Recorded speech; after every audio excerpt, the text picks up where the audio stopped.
The day my mother married Richard Montgomery, I thought we were finally getting our fairy tale ending. I was 12, still young enough to believe in happy endings, still naive enough to think a mansion could feel like home. How wrong I was. My name is Isabella Torres, and looking back, I should have known better. The signs were there from the start, in Victoria's cold stares, in the whispers among the household staff, in the way Richard's friends looked at my mother like she didn't belong. But Mom was in love, and I wanted to believe. Maria Torres, former housekeeper turned lady of the house. It was like something out of a movie. Victoria, my new stepsister, made sure I never forgot our origins. Your mother might have fooled my father, she'd say, examining her perfectly manicured nails. But everyone knows what she really is, what you really are. I tried to ignore her at first. At 14, Victoria was already an expert in casual cruelty, while I was still learning to navigate this new world of private schools and charity galas. But some barbs cut too deep to ignore. It all came to a head the night of Richard's annual Christmas party. I was 15 by then, and Mom had been sick for months. Cancer, the doctors said, spreading faster than anyone expected. Victoria found me in the library, hiding from the party crowds. "There you are," she said, her designer dress rustling as she approached. "Hiding like the servant you are? How fitting." I kept my eyes on my book. "Leave me alone, Victoria. Oh, but I have news." Her voice dripped with false sweetness. "I just overheard Daddy talking to his lawyers. Apparently, your gold digger mother never signed a prenup. Can you believe it?" My head snapped up. "Don't talk about my mother like that." She laughed, the sound like breaking glass. "Why not? It's true. She probably planned this whole thing. Marry rich, get sick, win sympathy. Too bad she won't live long enough to enjoy the money." I stood up so quickly my book crashed to the floor. "Shut up." "Make me." She stepped closer, her perfect features twisted with malice.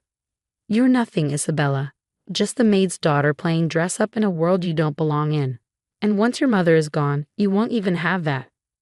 I don't remember moving. One moment we were facing each other. The next my hand was stinging and a red mark bloomed across Victoria's cheek. Her shriek brought the party to a halt. Within moments, Richard burst into the library, followed by several guests. Victoria threw herself into his arms, sobbing dramatically. "She attacked me, Daddy. I was just trying to be nice, and she hit me." Richard turned to me, his face thunderous. "Is this true, Isabella?" "She was insulting my mother," I said, my voice shaking. "She stayed." "I don't care what she said," he cut me off. "We don't resolve conflicts with violence in this house. Go to your room. We'll discuss your punishment later." As I walked past them, Victoria's tears miraculously dried up long enough for her to smirk at me. I should have known then that this was just the beginning. Mom died 3 months later. The house that had never felt like home became a prison. Richard retreated into his work, leaving Victoria free to escalate her torment. It started small, my belongings disappearing, rumors spread at school, accidents that always seemed to happen when no one was watching. But as the months passed, Victoria grew bolder. One rainy afternoon, I came home from school to find my room in chaos. Victoria stood among the destruction, holding a framed photo of my mother and me. "I've been doing some cleaning," she said, dropping the frame. Glass shattered across the floor. "This isn't your home anymore, Isabella. It never was." I watched helplessly as she and her friends threw my clothes, my books, everything I owned out into the rain. When I tried to stop them, they locked me in the bathroom. "Your mother might have trapped my father," Victoria called through the door.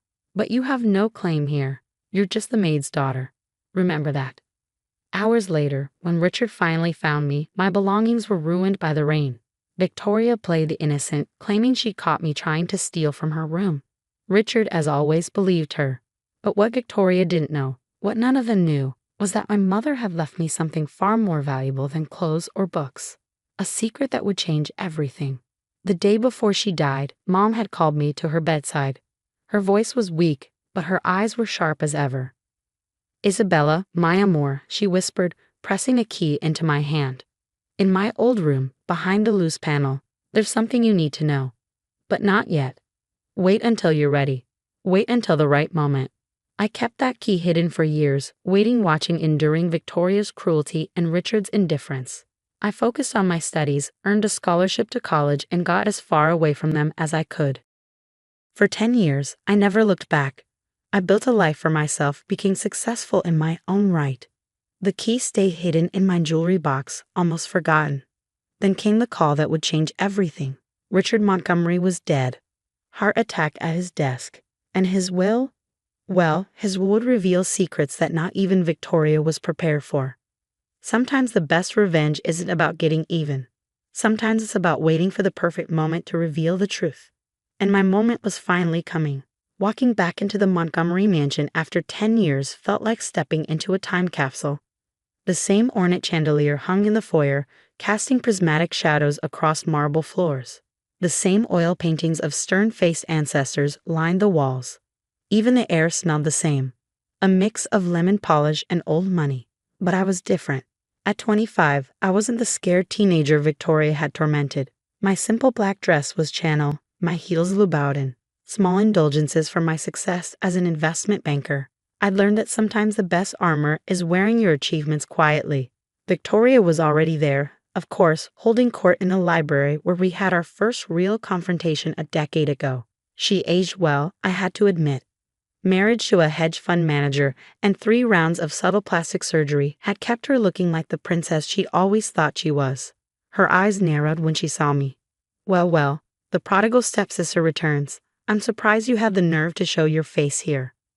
I smiled, noting how her perfect mask slipped just slightly at my lack of reaction. Hello, Victoria. You look preserved. Before she could respond, Mr. Harrison, Richard's longtime lawyer, cleared his throat. Now that everyone's here, shall we begin? Victoria arranged herself elegantly on the leather sofa, her current husband Bradley hovering nearby like an expensive accessory. I chose to stand, enjoying the slight height advantage it gave me. As you know, Mr. Harrison began, Richard Montgomery's estate is substantial. The house, the company, various investments and properties, all told, approximately $50 million. Victoria's smile widened.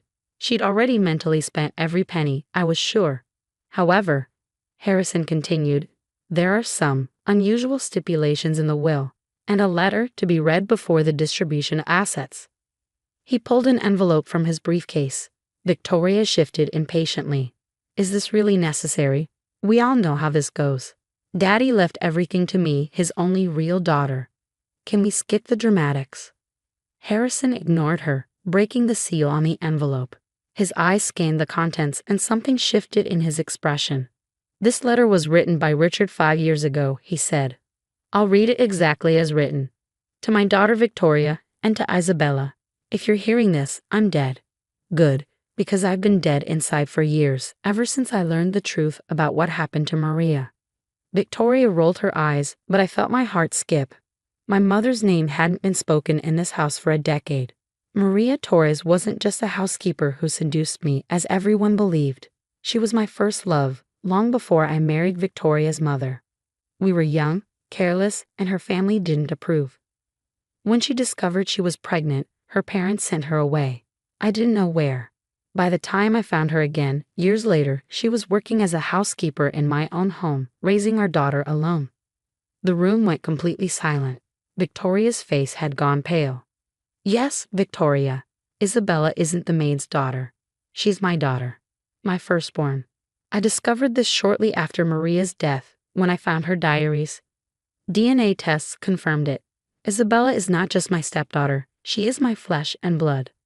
I heard Victoria make a choking sound, but I couldn't look at her. My eyes were fixed on the key in my hand, the one my mother had given me all those years ago. I was a coward, Harrison continued reading. I should have acknowledged the truth then. Instead, I watched in silence as Victoria tormented her own sister, too afraid of scandal to stop it. I let Isabella leave, thinking she was unwanted, while giving Victoria everything she demanded. My guilt and shame made me a worse father to both of them. Finally, I looked at Victoria. Her perfect composure had cracked completely. She was gripping Bradley's arm so tightly her knuckles were white. This can't be true, she whispered. It's impossible. But I was already walking to the old servants' quarters, where my mother had lived before her marriage to Richard. The key clicked in the lock exactly as it had the day she'd given it to me.